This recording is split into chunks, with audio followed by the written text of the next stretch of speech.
Bem-vindos a mais um episódio do MC1, o podcast do Meu Café Primeiro. Essa semana para bater um papo que eu pessoalmente não tenho ideia de como eu vou conduzir o assunto, porque eu sou um completo cego nesse tema. Mas enfim, é por isso que a gente tem os convidados aqui, especialistas no assunto, para ajudar a conduzir a conversa, para a gente falar sobre agronegócio. E aí, para ajudar a conduzir esse assunto e entender melhor o que é agronegócio, como funciona, qual é o panorama geral do agronegócio no Brasil, eu estou aqui com o Léo. Fala aí, Léo. Boa tarde, galera. Prazer estar aqui com vocês, Rafa. E tá aqui também o Rodrigo, para ajudar a gente no bate-papo. Fala aí, Rodrigo. Fala, pessoal. Prazer, agradecer aí o Rafa e o pessoal do MC1 pelo convite de estar falando um pouquinho com vocês. Show de bola. E os comparsas de sempre aqui do MC1. Fala aí, Reinaldo. Fala aí, Samuca. Fala, rapaziada. Tudo bem? Estamos aí mais uma vez. E só quero dizer que meus conhecimentos de agronegócio se resumem a participações na AgriShow, tá? Isso conta? Depende do que você pode contar aqui. Ah, isso é verdade. Minha Nossa Senhora, viu? Fala, galera. Samuca aqui. É um prazer estar de novo com vocês, receber o pessoal falar de agro. A gente tem duas constatações muito importantes para fazer. A primeira é que, literalmente, hoje a gente está na roça. Né? Nossa, que trocadalho horroroso. O segundo ponto é que estar na roça é muito bom, né, cara? Eu descobri isso com o time de agro. Então, para quebrar esse paradigma de fazer a piadinha que você está na roça é ruim. Vocês vão ver que é totalmente ao contrário, mas a galera que domina a arte vai contar pra gente. É isso aí. Vamos lá para esse bate-papo, então.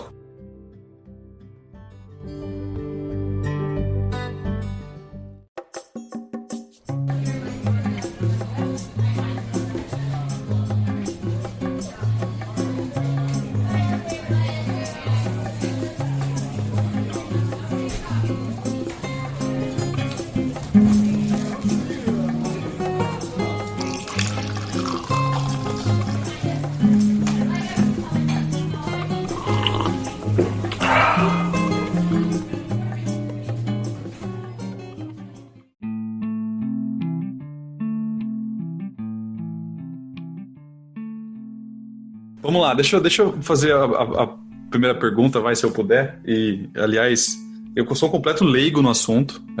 Eu já conheço o Léo tem algum tempo. A gente trabalhou junto no passado. Conheço o Rodrigo também, desde o ano passado. A gente teve a chance de trabalhar junto num projeto... Um projeto à parte, eu posso dizer, Rodrigo? Pode dizer sim, Rafa. Projeto pessoal.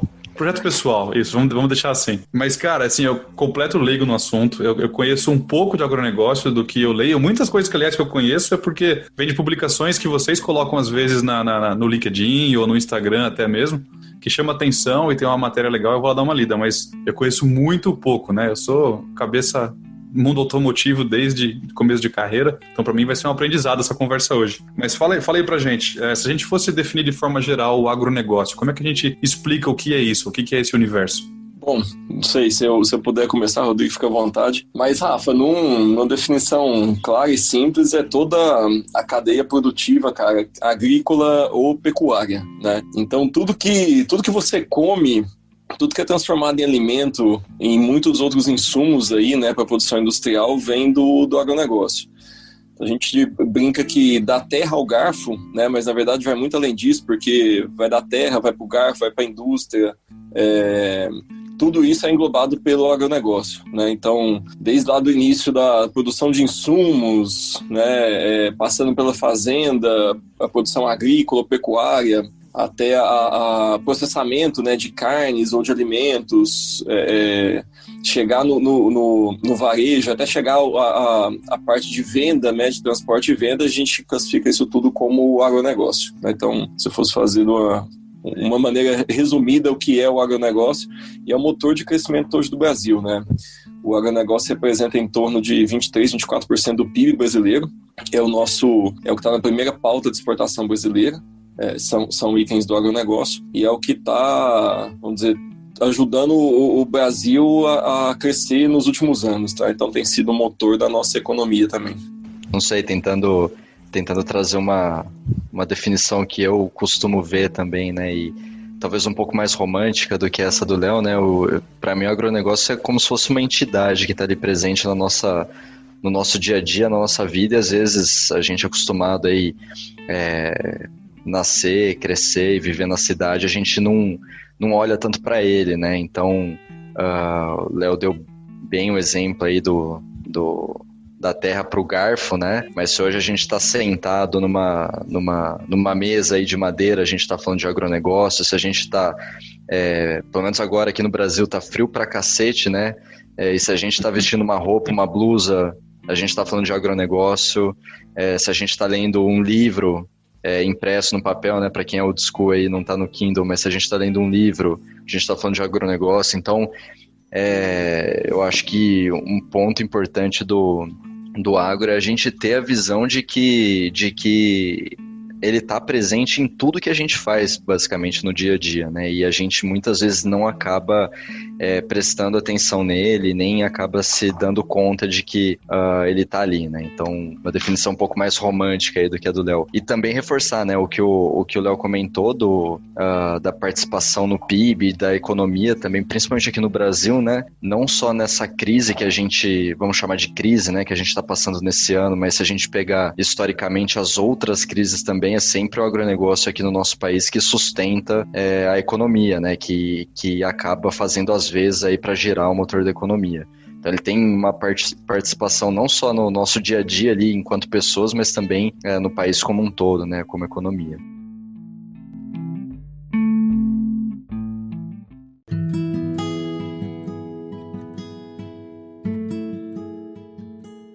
Uma coisa que eu queria também perguntar, eu lembro de um estigma, pode ser alguma coisa da minha cabeça às vezes, mas tem um estigma de que um país que ele é muito ruralizado, ele é visto como um país que não é muito moderno. Você tem aquela coisa de que a gente tem que industrializar, tem que buscar sempre inovação, tecnologia, mas o agronegócio também é um nicho, ou não um nicho, mas é um mercado que investe muito em P&D também, né? Isso não é completamente uma verdade, né? É legal esse comentário, Rafa, porque eu tô há 4 anos no setor, né? Eu vim de outros setores, eu também tinha essa visão, acho que até um pouco escolar, né? A gente tem a visão que conforme você avança na cadeia produtiva, você agrega mais valor e mais serviço.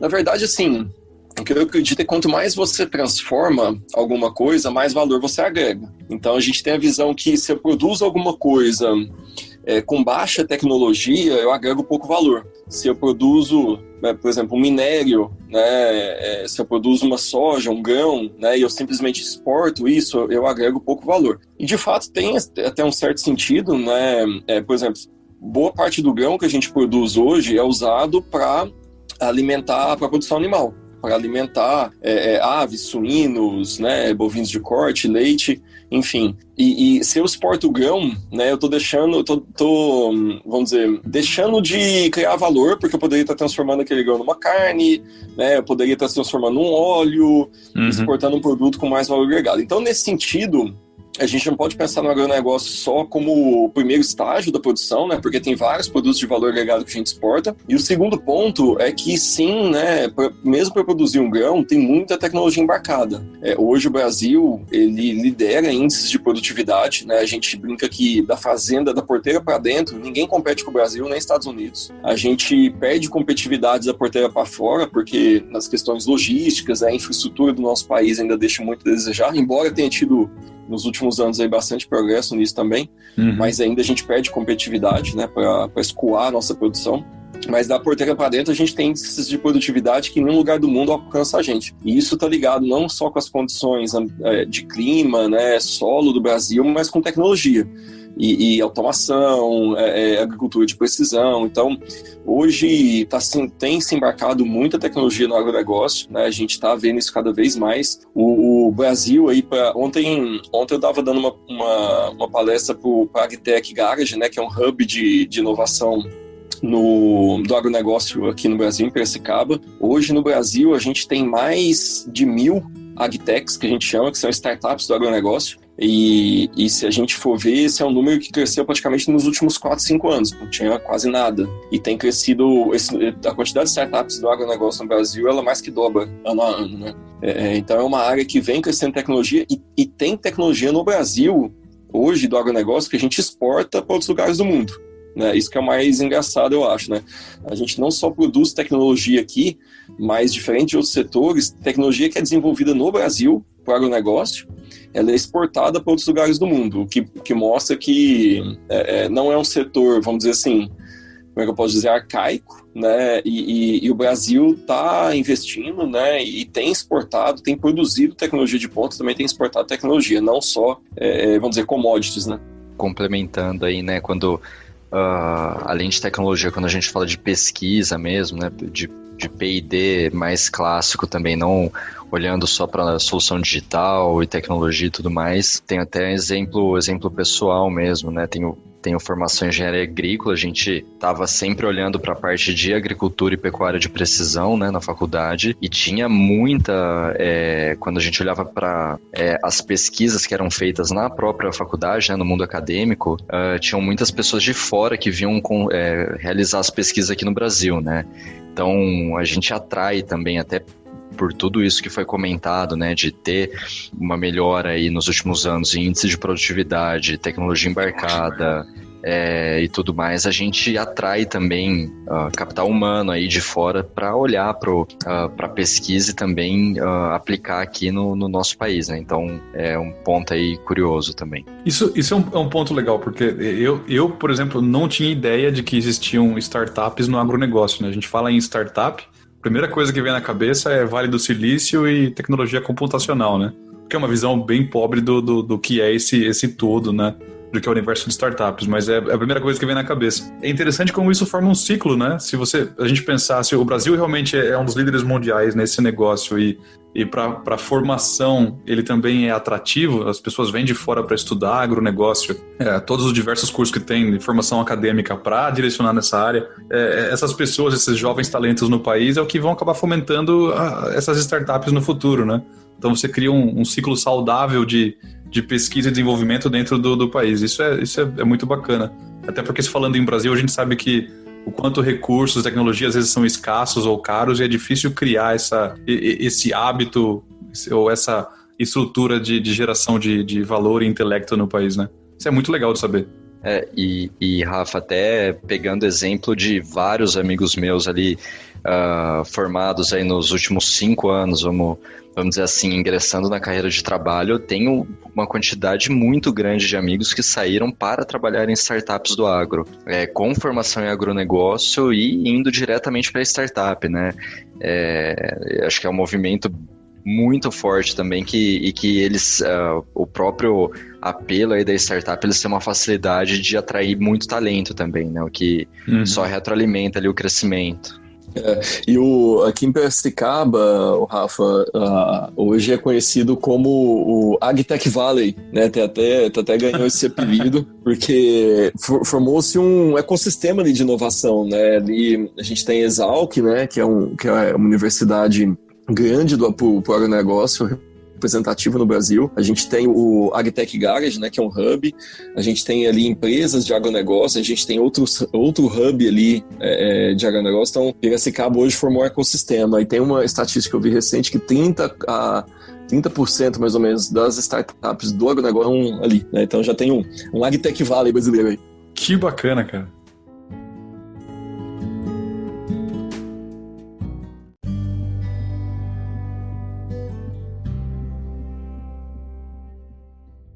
A gente sabe que o Brasil é um gigante no agronegócio, no panorama mundial, né? Em exportações e tudo mais, mas eu queria saber, assim, em termos de tecnologia, porque você falou em startups, aí me veio essa questão. Em termos de tecnologia, como que o Brasil se situa no panorama mundial? Em que nível que ele está? Se tratando de tecnologia voltada para a parte agrícola? Eu acho que depende um pouco também de qual parte ali do agronegócio que a gente está falando, né? Qual setor. Eu acho que o Brasil ele se posiciona em locais diferentes ali de se a gente fosse fazer um ranking dos países ou regiões que tem mais tecnologia embarcada, né, quando a gente fala de um setor de grãos, né, focado em grãos, a gente olhar soja, milho, própria cana-de-açúcar, né, que é muito mais forte aqui do que em qualquer outro lugar do mundo, a gente se posiciona, se não o primeiro, ali nos top 3, né, tem automatização de colheita, tem a parte genética muito forte, não só olhando para a tecnologia de equipamento, mas também em genética, né, muito forte também. Eu acho que isso vai variando, né? Quando a gente olha para a cadeia animal, eu acho que a gente ainda está num estágio um pouco mais baixo de tecnologia embarcada do que a parte de grãos. É um mercado um pouco menos maduro em sua maioria, né? Não generalizando. E até por isso, hoje, quando a gente olha para novos desenvolvimentos e melhorias, até o setor de produção animal, ele tem crescido mais e avançado mais, né? Até porque acho que o mato estava um pouco mais alto, né? Usando até uma analogia aí. Mas eu acho que tem essa diferenciação entre os setores que a gente for olhar também, Reinaldo. Eu não conheço um ranking, Reinaldo, em inovação de agro, né? Mas os grandes produtores aí do agronegócio são também grandes produtores de inovação, né? Com os respectivos diferentes, vamos dizer, entre setores diferentes, pesos diferentes entre setores, como o Rodrigo comentou, né? Mas você tem hoje, eu diria que os principais inovadores aí de agronegócio são os Estados Unidos, né? China também, com bastante startups, né? A China é um grande produtor de alimento, embora não consegue produzir tudo que ela consome, né? A Europa e eu diria que o Brasil, né? E não posso esquecer de um lugar que é um ponto fora da curva quase em tudo, né? Que é Israel. Então, por incrível que pareça, Israel tem, acho que hoje, ao redor de 400 ou mais startups só de agronegócio, né? É um país que praticamente não produz nada de alimento, né? Mas é um ponto fora da curva. E o grande desafio, eu acho que para o Brasil crescer, né, em termos de tecnologia, é a infraestrutura. Então, por que o agro ele não tem mais, por que a gente não vê uma curva ainda mais acelerada em termos de produção e aplicação de tecnologia? É porque quando você vai para o campo mesmo, né, você não tem infraestrutura de internet chegando, né, em toda a área produtiva. A visão de futuro que você tem é você ter a cobertura de internet, né, de 5G aí, que seja 4G, mas que onde todas as máquinas que estão rodando no campo, todas as tecnologias que você embarcar, drones, qualquer coisa que seja, ele possa estar conectado na internet das coisas, né? Operando de forma autônoma, e isso vai depender ainda do Brasil crescer em termos de malha de cobertura, né? De internet de conexão.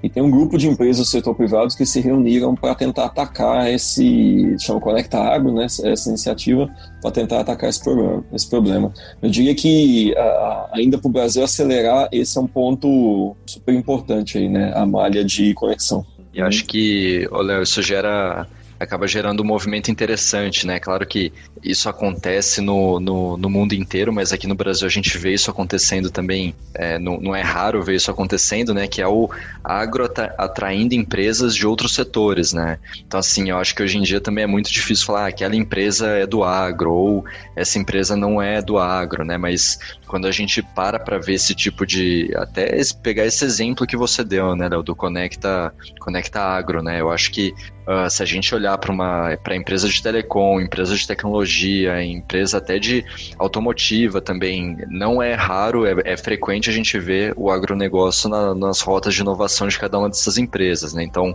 acaba atraindo também tecnologia de outros setores, né? Não só do agronegócio propriamente dito. Isso aí.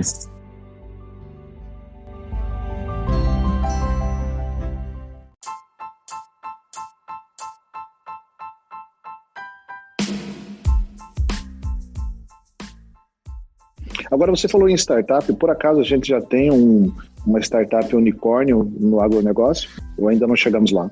No Brasil... Não. Não temos nada. Não temos não, ainda não. A gente tem algumas promissoras, eu diria, né? Tem assim, agora está aparecendo algumas startups que estão se propondo a fazer marketplace, estão ganhando tamanho, né? Talvez rápido. A gente tem startups que estão buscando fazer trading, né? Até tentando desafiar aí gigantes como a Cargill, né? A ADM. Então, eu acho que é questão de tempo isso acontecer, mas por enquanto a gente não tem nenhum unicórnio, não. Isso, o próprio avanço das startups em agronegócio, ele é, mesmo sendo exponencial, ele é novo, né? Ele é recente. O investimento, o dinheiro aportado ali dentro é mais recente ainda, né? Eu acho que tá todo mundo começando a olhar com mais carinho para isso não faz muito tempo, né? Para onde colocar o dinheiro ali também, que vai acabar gerando esses unicórnios aí no futuro também. Talvez é interessante, vocês comentaram no início, né, em saber o agronegócio, talvez é interessante também dar um pouco o que está por trás do crescimento do agronegócio, né, e isso está se tornando cada vez mais relevante. Acho que não só para o Brasil, né. Então, qual que é o desafio que a gente tem no futuro, né, para essa cadeia, né? A gente está falando de uma população mundial hoje, né, de 7,5 bi de habitantes, né, se não me falha a memória. A gente tem a projeção que até 2050, né, em 30 anos, a população mundial vai atingir 10 bilhões de habitantes, né. Esse crescimento de habitantes, ele vai vir basicamente da África e da Ásia. Né, são os dois motores de crescimento populacionais do mundo ainda. E são as populações hoje que consomem ainda numa média mais baixa do que o mundo ocidental. Então, não só em proteína, né, mas em alimentos de forma geral, você tem um consumo, justamente onde a população vai crescer, que são em países em desenvolvimento, são países ainda onde tem muito potencial para consumo. Então, é legal a gente olhar uma série histórica, né? Se a gente pegar lá de 1500, né? Parece bastante tempo, né? Das descobertas do Brasil aí até 2015, né? A gente vê uma população que cresceu 14 vezes, mas o consumo de calorias cresceu mais de 100 vezes nesse mesmo período. Então, à medida que você cresce a população, você cresce também mais do que a população, cresce o consumo de alimentos. E a gente está numa tendência, né, vocês sabem disso também, que as novas gerações, em geral, a gente está saindo de uma filosofia, de um padrão de consumo de ativos, né, vocês estão vivendo isso na indústria automotiva, o pessoal não quer ter carro, né, para a compra de serviço, para a compra de experiência. Né? Então, nesse aspecto, as novas gerações eles estão valorizando mais a experiência do que a posse. Né, que é diferente talvez da geração dos nossos pais, né, talvez até que da minha geração, então eu estou no meio aí, mas as novas gerações estão valorizando muito a experiência. Então, você tem um mix aí de aumento populacional, aumento de riqueza nas regiões onde vai crescer mais a população, e você também tem uma mudança de comportamento do consumidor, que é comprar mais experiência e menos bens.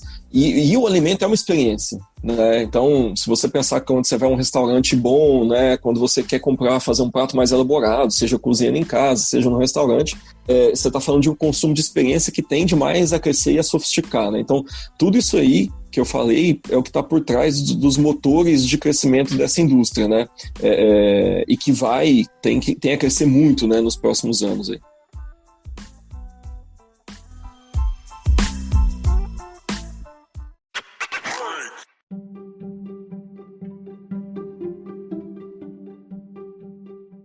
Deixa eu perguntar uma coisa. Isso é mais uma curiosidade, saindo um pouco dessa linha que a gente está conversando agora aí, para ver se tem uma resposta ou se isso é lenda.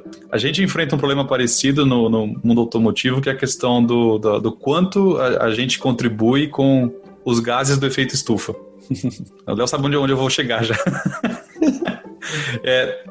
A gente sabe que no ramo automotivo isso faz sentido, a gente tem dados comprovados, são fatos de que existe uma curva de tendência que mostra o aumento dos gases lá nas décadas de 50 até 90 por conta do aumento de consumo de veículos automotivos. Então é uma realidade. Aí eu ouço um monte de protestos e reclamações de que o agro, mais específico, né, a pecuária, né, ela também tem a sua faixa de contribuição para o efeito estufa. Isso é real ou isso é balela? Quer responder essa, Rodrigo? Quer começar com essa? Eu acho que eu posso começar assim, Léo. Eu acho que é um mix dos dois, né, Rafa? Ele tem o seu... eu acho que tem coisas que também não adianta ficar inventando, nada assim. Acho que tem um mix das duas coisas. Ele sim pode contribuir para a emissão de gases de efeito estufa, mas se a gente olhar, por exemplo, para um país como o Brasil, né, se a gente focar aqui no nosso país e olhar essa projeção, a gente vê que isso não é tão realidade, né? Até porque quando a gente olha para a área de pastagem, né, que é a grande força primeiro, né, o que a gente mais tem como emissor aí de gases para possível efeito estufa é bovinos, né? Então, são os bois, as vacas aí. Uhum. E quando a gente olha para os bovinos, a grande, assim, esmagadora maioria da produção no Brasil é pecuária extensiva. A gente está falando de animais soltos em pasto. E quando a gente vai para um sistema extensivo, né, onde os animais estão comendo em pastagem, essa pastagem também tem uma contribuição contrária à emissão dos gases feitas pelos animais, né? Bom ponto. Então, a cadeia ela acaba se balanceando. Então, assim, se a gente olhar no geral, animais em modelo um pouco mais intensivo, ele tende a, de fato, ter a produção desses gases. Mas quando a gente olha e tenta excluir aqui, olhar só para o nosso país, a gente ainda está no verde aí quando a gente faz a conta dos prós e contras, né? Há pouco tempo, né, foi feita uma... E assim, deixa eu fazer uma diferença, né? A produção de bovinos no Brasil é de forma extensiva, né? Então, a gente está falando aí ao redor de 200 milhões de cabeça de gado hoje no Brasil, né? Você vai ver números entre 190, 220, por aí. Então é uma cabeça de gado por habitante no Brasil. Exatamente. A gente, na verdade, assim, se você olhar números, vamos dizer, oficiais, aí você vai chegar a um número de... Tem mais cabeça de gado do que habitante no Brasil. Caramba! E desses, vamos falar que sejam 200 milhões, né? Desses 200 milhões, você vai ter uns 6, talvez 7 milhões no máximo aí confinados que são intensivos, né? Estados Unidos é quase totalidade intensivo. O restante é a pasto. E a pasto é exatamente o que o Rodrigo falou. Você tem um ciclo, você está produzindo, né, capim, forrageiras, né? O animal está comendo, e você tem, vamos dizer, você tem um ciclo de emissão e absorção ali, que é uma produção muito mais limpa, né? Diferente de um modelo confinado. Mas mesmo no modelo confinado, que é os Estados Unidos, deixa eu responder a sua pergunta em termos de proporções, né? Teve um estudo sobre emissão de metano, né, de uma universidade dos Estados Unidos comparando a Agência de Proteção Ambiental, não foi a universidade não, perdão, a EPA, né, APA dos Estados Unidos. Qual que foi o percentual que eles definiram? 28% está relacionado ao transporte, né, então carro, ônibus, qualquer tipo de transporte. Outros 28% é relacionado à produção de energia, né, até porque você tem muita queima de combustível fóssil ainda na produção de energia nos Estados Unidos, isso é um pouco diferente do Brasil. 21% da indústria, né, indústria de transformação, seja ela qual for. 6% no comércio, 5% nas residências, mais ou menos 5% na agricultura e 4% na produção de animal. Então, a gente escuta muito, mas em termos proporcionais do quantidade de poluente que a gente gera, produção animal ou a produção agrícola, né, ela tem uma contribuição percentual muito mais baixa do que esses outros que eu comentei. O que não deixa de ser um desafio, tá? Isso não deixa de ser um desafio. Essa é uma coisa que está no radar da agricultura e da pecuária, né? Então, a gente vê cada vez mais formas... Hoje a pecuária, ela reutiliza muito componente que é de descarte, de sobras, resíduos mesmo, né? Então você tem um bagaço aí, polpa cítrica, né? Que é um bagaço de laranja. Você tem vários resíduos industriais que são usados como componentes de produção animal, de alimento para o animal. Então você acaba tendo uma economia verde aí, né? Um ciclo mais virtuoso.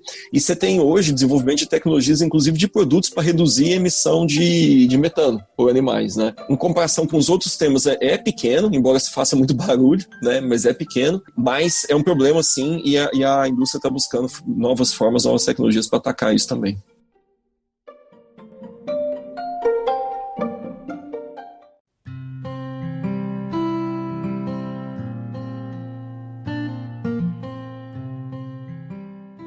O que eu preciso fazer, por exemplo, para estar nessa área, né? Acho que aquele velho paradigma, né? Se você pensar, o cara que está no campo, né? Ou você pensa numa pessoa muito simples, no agricultor, ou se você for pensar, cara, para eu trabalhar lá eu tenho que ter uma formação agrônoma, alguma coisa assim. Quais são as possibilidades que eu tenho? Que tipo de pessoas trabalham conectado com o agro, né? E aí, assim, acho que expandindo para esse mundo das startups e tudo mais, o que precisa ter para poder olhar para esse mundo e que tipo de pessoa normalmente tem olhado e cuidado para entrar nesse mundo? Legal, legal. Não sei, o Rodrigo tá mais recente da faculdade, mas deixa eu comentar um pouquinho, sabe, como eu vejo, né? Até porque eu não vim do setor e eu não tenho formação, eu não sou engenheiro agrícola, não sou zootecnista, não sou veterinário. A maior parte das pessoas que trabalham nas empresas, né, os próprios, ou trabalham em fazendas, em produções, eles têm formação na área, né? Então, em geral, você vê, né, obviamente, pessoal formado em engenharia agrícola, em veterinário, zootecnista, populando aí as empresas, né, e as cadeias do agronegócio. Mas assim, eu diria que isso é uma verdade para o agronegócio como para qualquer outra empresa do mundo hoje, né? Eu acredito que muito pouco importa o que você se formou na sua universidade, porque as coisas estão mudando muito rápido, né? Então, você tem... eu sou engenheiro, né? Eu posso trabalhar na indústria, como estou trabalhando na indústria de agronegócio, em funções talvez, obviamente, menos técnicas, né? Se você quer trabalhar mais na área técnica, obviamente, ter uma formação aí é um grande pilar para isso acontecer, né? Fica mais difícil você trabalhar na área técnica se tiver formação na área. Mas eu diria que o agronegócio, como qualquer outra indústria, ele tem hoje uma versatilidade muito grande de profissionais, né? Então, eu diria que você tem que conhecer do negócio, gostar do negócio, né? Gostar de estar nesse setor, ter interesse pelo setor e vontade de aprender, porque é um setor que está mudando também muito rápido, né? Muita coisa está mudando muito rápido. Então eu diria que acho que isso é mais importante do que ter especificamente a formação na área, mas eu diria que se você está começando a sua universidade, não sabe que curso quer fazer, e se você quer, você tem a vocação, a vontade de trabalhar no agronegócio, eu diria que procurar formações direcionadas para o negócio, claro, vão te dar um push e uma ignição aí melhor, né? Vão te deixar mais preparado. Se a gente olhar também, né, para as formações voltadas ao agronegócio, eu acho que talvez a gente careça um pouco de algumas capabilities que a gente precisa no mercado de trabalho, né? Então, essa versatilidade que o Léo comentou, ela vem muito reforçada por isso também, né? Que a gente realmente precisa de uma multidisciplinariedade aí de profissionais, porque a gente tem uma carência ali de algumas capabilities para esse mundo aí que está mudando e tudo mais. Não é só o técnico, né? A gente precisa de pessoas que vão resolver problema, né? Eu só fiz essa pergunta porque eu ouvi vocês falarem bastante, né, de tecnologia e tudo mais. Imagina que esse pessoal de TI, né, e outras áreas todas, apesar de não ter a formação técnica, eles vão aportar muito no mundo de agro também de alguma forma, né? Então acho que, igual o Léo trouxe, né? Acho que todas as áreas, de alguma forma, se conectando, né, para ajudar o mundo, né? Então, acho que muito bacana mesmo.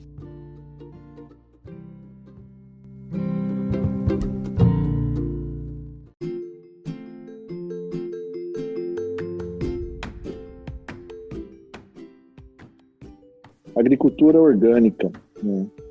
Se isso aí é um segmento, um nicho, ou isso representa muito no agronegócio? A gente percebe que isso é uma tendência, né? Cada vez mais você encontra mercados especializados na agricultura orgânica, pessoas que buscam pela agricultura orgânica, que teoricamente é mais saudável e tal. E o que isso representa dentro do agronegócio? Para mim, assim, como leigo, eu vejo isso como um nicho, uma coisa muito segmentada, mas eu não sei se a proporção que isso tem. Aliás, complementando essa pergunta, o que você falou, Reinaldo, até reforçando isso, né? Recentemente a Amazon comprou uma das maiores redes aqui nos Estados Unidos, que é o Whole Foods, que é uma rede de produtos mais saudáveis e orgânicos, porque esse é um mercado que está bombando. Para começar a falar um pouco disso, né? Eu acho que muito é parecido com a questão dos gases do efeito estufa, que a gente já comentou, né? Eu acho que tem muita coisa que tem muito espaço em mídia, em comunicação, que a gente vê acontecendo, só que no final do dia, quando a gente para olhar em número absoluto, ainda é um nicho, realmente é um nicho. Eu acho que não tem, vai ter espaço para todo mundo, né? Isso vem muito de encontro também com o dado que o Léo comentou, de qual que é o grande desafio do agronegócio, né? Que é de alimentar uma população crescente com uma também crescente demanda por consumo de alimento. Então vai ter espaço, assim, um nicho, pelo que a gente vê, que vai crescer muito, mas da mesma maneira o tradicional que a gente também está acostumado também vai crescer muito, né? Então vai ter o espaço para os dois aí. E quando a gente olha para números absolutos, ele ainda assim não é tão representativo quanto a gente tende a acreditar que é, né? Quando a gente olha o tanto de notícia que vem atrelada a isso. Rodrigo, isso que você comentou, como ainda um nicho, eu entendo então que esse mercado ele não é o grosso da receita do agronegócio hoje, e isso é um pouco atrelado à imagem de que isso é positivo e é bom ter essa imagem conectada com a sua marca, mais do que realmente é um nicho que está crescendo forte? Também um pouco dos dois, né, Rafa? Porque assim, por mais que em grosso ele não seja o grande causador aí de receita para o agronegócio, mesmo em números relativos, ainda assim é muito dinheiro. É um mercado que tem muito dinheiro ali dentro. Isso daí é inegável. Claro que é bacana, é interessante para as marcas estarem do lado do sustentável, principalmente quando a gente está falando do setor alimentício, agronegócio, a gente quer estar... É importante estar do lado do sustentável, não só a imagem, mas de fato exercer um papel ali dentro da sustentabilidade. Mas quando, mesmo sendo relativamente baixo, quando a gente olha só esse nicho, ainda assim representa muito dinheiro, né? Uhum. Se a gente resolvesse fazer 100% de produção orgânica, né, a gente não conseguiria alimentar o mundo, né? Muita gente ia passar fome, né, porque ela ela ainda é menos produtiva, né, do que a agricultura, vamos dizer, tradicional, convencional aí. Ela tem surgido, né, e vai crescer bastante a reboque de uma outra tendência que é muito forte, que é a questão da saúde, e ficou mais forte agora no Covid, né? As pessoas buscam alimento não só pelo prazer, né, talvez pelo hedonismo aí, né, pelo prazer em si, mas também pela saúde, né? Então está aumentando cada vez mais a preocupação do que as pessoas estão comendo vão fazer bem para elas, vão dar longevidade, vão evitar doenças, etc. Então, o crescimento não só de orgânicos, mas alimentos funcionais, né, alguma coisa que eu como e que eu sei que aquilo vai me trazer um resultado benéfico para a minha saúde, em contrapartida do junk food, da comida que me faz mal, e aí você vê grandes indústrias, né, transformando, agora eu frito o meu óleo em óleo de girassol, eu uso menos óleo, eu uso menos sal, né, o orgânico ele vem um pouco carregado nessa tendência, né, de ser mais saudável. Mas como o Rodrigo falou, ele vai crescer, eu também acho que ele vai crescer, ele talvez cresça agora com novas tecnologias de produção, então está surgindo muita tecnologia nova de você produzir o seu alimento em casa, né, hortas urbanas, hortas in-house aí, né, formas de produzir. Tem startups bem legais, tem startup hoje na Inglaterra que você compra uma cápsula, como se fosse uma cápsula de café, dessas de Nespresso, né, pra você colocar dentro da caixinha e produzir a sua hortaliça dentro de casa, né, com luz artificial. Pois é. Que bacana. Esse tipo de coisa, ele vai aumentar, não tenho dúvida disso, porque eu não acho que vai ser uma solução, pelo menos a gente não tem visibilidade que o orgânico é uma solução capaz de escalar ao nível de uma produção mundial, ao nível de alimentar esses 10 bilhões de pessoas, né? Mas, com certeza, ele é um nicho que tem potencial de mercado, vai continuar crescendo, e talvez, assim, num ritmo mais rápido do que o tradicional, porque tem uma tendência forte por trás disso aí, que é as pessoas buscarem mais saúde no alimento. Show de bola. E eles associarem o orgânico à saúde. Né? Perfeito, perfeito.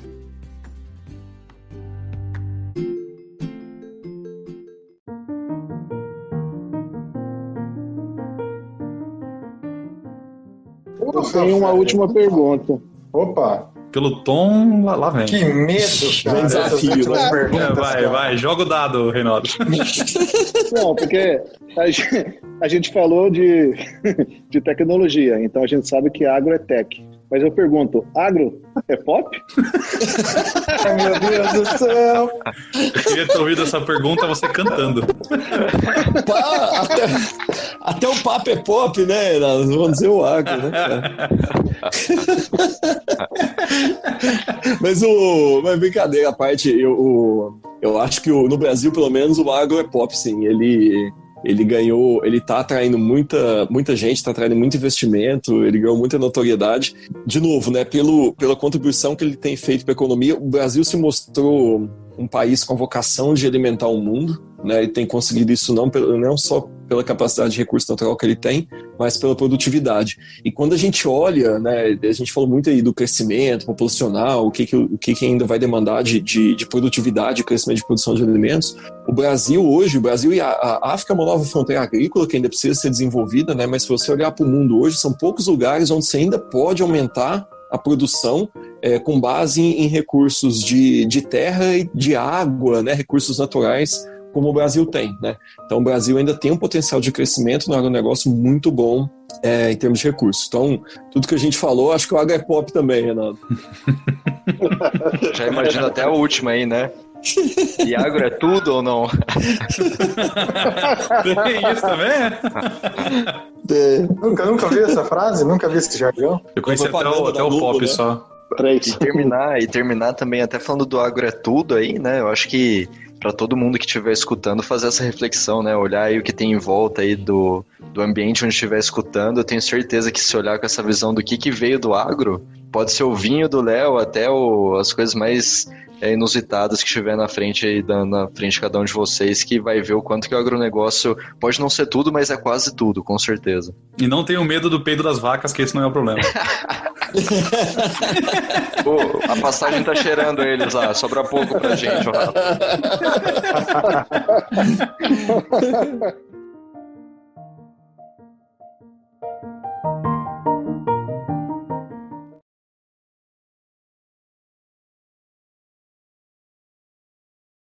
Cara, a primeira vez que eu fui na fazenda, até mandei a fotinha na fazenda de coco, velho. Cara, tem 60 mil pés de coco naquele lugar, cara. E quando os caras começam a contar, velho, a tecnologia por trás disso é muito legal. E o que você foi fazer na fazenda de coco, cara? Cara, eu trabalho em produtividade, melhoria contínua, né, gestão de pessoas, e acaba que a gente também tem que entrar nesses lugares, né, como aquela história, cara, eu preciso produzir mais, melhor, mais rápido. Nós temos 2 fazendas lá que são próprias, né, a maioria das nossas coisas vem de produtor, né, que a gente também tem o produtor parceiro. Mas essas 2 fazendas são nossas. Os caras tiram foto lá só pra falar que é coco de verdade, essa água saborizada falsa aí. É verdade. Próxima vez que eu encontrar você, eu vou dar com o coco na sua cabeça.